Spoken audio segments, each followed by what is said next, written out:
हरिओम। ओम आनंद ma'am, Om Shanti ma'am, ओम ज्ञान ma'am. आप सभी दर्शकों का हमारे चैनल पर स्वागत है। आज हम लोग बीएड फर्स्ट सेमेस्टर के अंतर्गत समसामयिक भारत एवं शिक्षा, ये जो पेपर है इसके विषय में अध्ययन करेंगे। समसामयिक भारत क्या है? एक प्रकार से यानी जो वर्तमान समय है उसके समकालीन भारत शिक्षा के संदर्भ में उसकी क्या स्थिति रही, इसमें हम लोग अध्ययन करेंगे। यानी वर्तमान समय के समकक्ष भारत में शिक्षा का स्वरूप कैसा रहा, भारत के जन सामान्य सभी नागरिकों के अध्ययन अध्यापन संबंधी विकास के संदर्भ में क्या स्थिति रहा, इसके विषय में हम लोग अध्ययन करेंगे। ये जो समसामयिक भारत है इसके अंदर जो शिक्षा है वो ऐतिहासिक परिप्रेक्ष्य में कैसी रही, शिक्षा की स्थिति, शिक्षा व्यवस्था कैसी थी, शिक्षा का दृष्टिकोण कैसा था, दार्शनिक दृष्टिकोण कैसा था शिक्षा के संदर्भ में, और शिक्षा के संदर्भ में सरकारी परिप्रेक्ष्य, सरकारी गतिविधियां कैसी थी, और शिक्षा के संदर्भ में राष्ट्रीय परिप्रेक्ष्य यानी राष्ट्र के निर्माण के संदर्भ में या राष्ट्र निर्माण के परिप्रेक्ष्य में भारत के अंदर शिक्षा व्यवस्था आधुनिक भारत के वर्तमान भारत के समकालीन स्थितियों में राष्ट्रीय परिप्रेक्ष्य यानी राष्ट्र निर्माण के संदर्भ में शिक्षा, ऐतिहासिक परिप्रेक्ष्य के परिणाम स्वरूप भारत की वर्तमान सामयिक शिक्षा, और दार्शनिक परिप्रेक्ष्य के अनुसार भारत की वर्तमान सामयिक स्थिति शिक्षा के संदर्भ में, और सरकार के द्वारा जो विभिन्न शासन तंत्रों के माध्यम से शिक्षा के संदर्भ में वर्तमान सामयिक शिक्षा का स्वरूप क्या है, इसके विषय में हम लोग अध्ययन करेंगे। अब इसको हम लोग देखते हैं। शिक्षा को तो आप जानते हैं, शिक्षा सीखने की एक प्रक्रिया है जो जीवन पर्यंत चलती है, जिसमें मानव के व्यक्तित्व का या आचरण का उत्तरोत्तर विकास होता है। उसी को हम क्या कहते हैं? शिक्षा कहते हैं। शिक्षा एक हमेशा याद रखिएगा उत्तरोत्तर विकास की अवस्था होती है। पतन को शिक्षा नहीं कहते हैं। पतन को रोकना और पतन की कमियों को पूरा करके उत्थान की ओर ले जाना शिक्षा है, परंतु पतन शिक्षा नहीं है।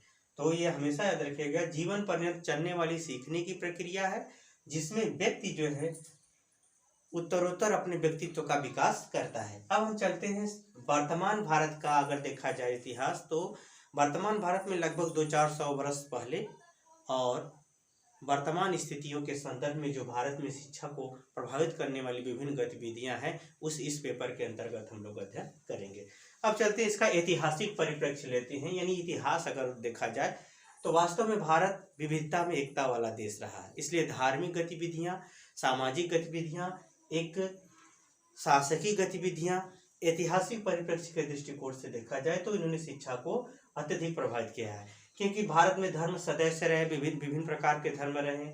ऐतिहासिक धार्मिक दृष्टिकोण भी शिक्षा व्यवस्था को प्रभावित करता रहा।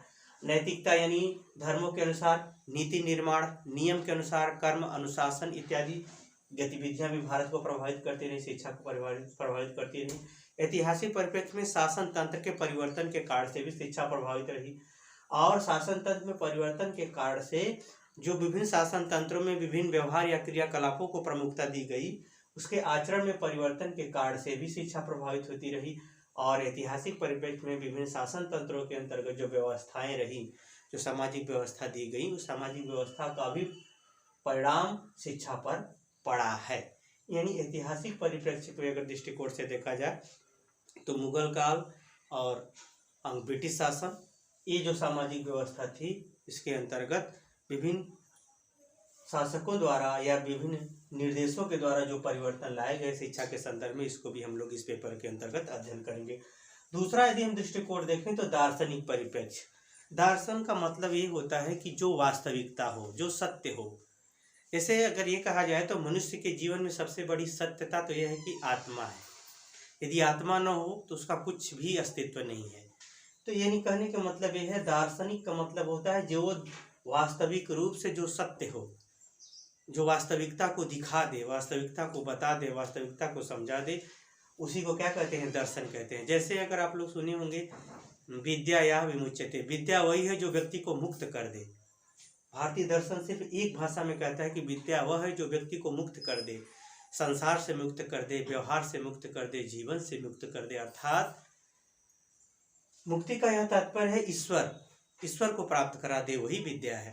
यानी दार्शनिक हर चीज में, जैसे दर्शन में अगर मानव जीवन में सबसे बड़ा अगर दर्शन देखा जाए तो हम लोगों की सबसे बड़ी वास्तविकता अगर सांसारिक दृष्टिकोण से देखा जाए तो हमारे माता पिता है, क्योंकि वो न होते तो हम न होते।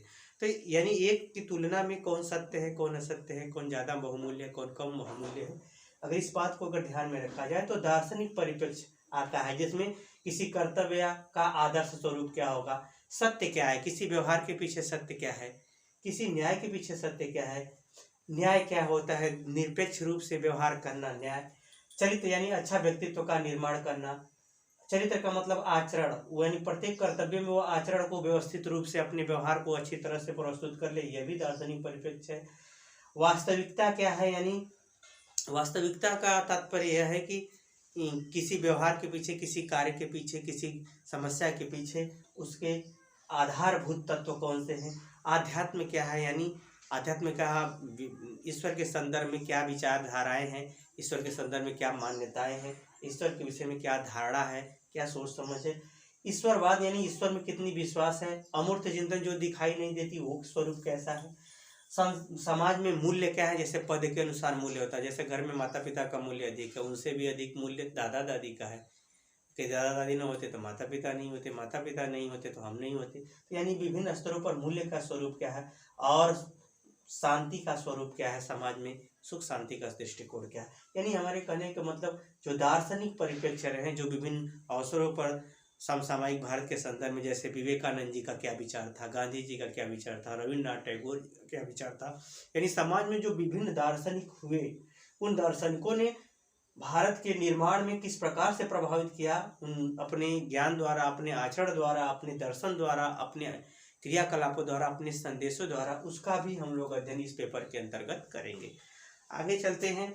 सरकारी परिप्रेक्ष्य की अगर हम बात करें तो सरकार के द्वारा, यानी जो शासन तंत्र रहा है समकालीन भारत के संदर्भ में, चाहे मुगल शासन हो, चाहे ब्रिटिश शासन हो, चाहे आधुनिक भारत हो, तो ज़्यादातर हम लोग समसामयिक का जो है 1857 से के बाद तक का ही इतिहास लेते हैं। तो जो समसामयिक यानी ब्रिटिश शासन के साथ जो भारत में विभिन्न प्रकार के आयोग स्थापित किए गए, समितियां स्थापित गई शिक्षा के निर्माण के संदर्भ में, पाठ्यक्रम के निर्माण के, जो विभिन्न समयों पर विभिन्न समाज सुधारकों द्वारा प्रयास किए गए या सरकार द्वारा जो प्रयास किए गए शिक्षा के संदर्भ में, जो संशोधन अपनाए गए शिक्षा के संदर्भ में, धार्मिक शिक्षा के संदर्भ में या बिना धार्मिक शिक्षा के संदर्भ में, पाठ्यक्रम का निर्माण जो विभिन्न समयों पर किया गया, परिवर्तन किया गया, उससे संबंधित जिसमें शासन तंत्र का विभिन्न सपोर्ट रहा, वह भी समसामयिक भारत शिक्षा का ही एक महत्वपूर्ण भाग होता है। जैसे हम लोग अगर जैसे विश्वविद्यालय आयोग, कोठारी आयोग, 1986 की शिक्षा नीति, अब तो 1920 की भी आ गई है शिक्षा नीति, 1919-20 की आ गई शिक्षा नीति, ये सभी जो सरकार के माध्यम से जो शिक्षा के संदर्भ में परिवर्तन किए गए या आधारभूत संरचनाओं का निर्माण करके शिक्षा को प्रभावित किया गया, उसका भी हम लोग इस पेपर के अंतर्गत अध्ययन करेंगे।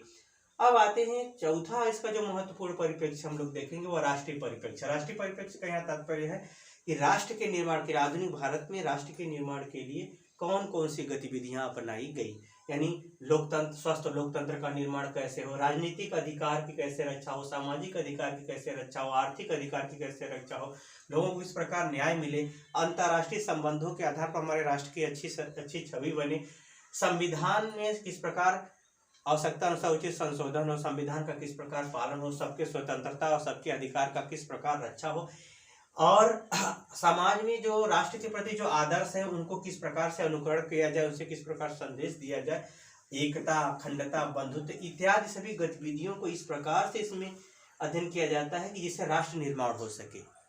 यानी आधुनिक भारत के राष्ट्र के निर्माण के संदर्भ में जितनी भी गतिविधियां हैं उससे भी संबंधित इस पेपर के अंतर्गत हम लोगों को अध्ययन करना है। इस प्रकार से हम लोग देखते हैं ऐतिहासिक परिप्रेक्ष्य, दार्शनिक परिप्रेक्ष्य, सरकार के द्वारा सरकारी परिप्रेक्ष्य और राष्ट्र निर्माण के संदर्भ में परिप्रेक्ष्य को हम लोग इस पेपर के अंतर्गत व्यापक रूप से अध्ययन करेंगे। इस प्रकार से अगर संक्षेप में हम लोग देखें तो समसामयिक भारत में शिक्षा का स्वरूप किस तरह से बना है, किस तरह से उसका प्रभाव पड़ा है और किस तरह से उसका निर्माण करना है, इससे संबंधित इस पेपर में हम लोग अध्ययन करेंगे। मुझे उम्मीद है कि इस पेपर का अर्थ आप समझ गए होंगे। आप समझ गए हैं तो कमेंट बॉक्स में मुझे ज़रूर बताइए। यदि हमारा वीडियो पसंद आता है तो आप ज़रूर शेयर कीजिए, लाइक कीजिए, सब्सक्राइब कीजिए। आज के लिए इतना ही। हरिओम।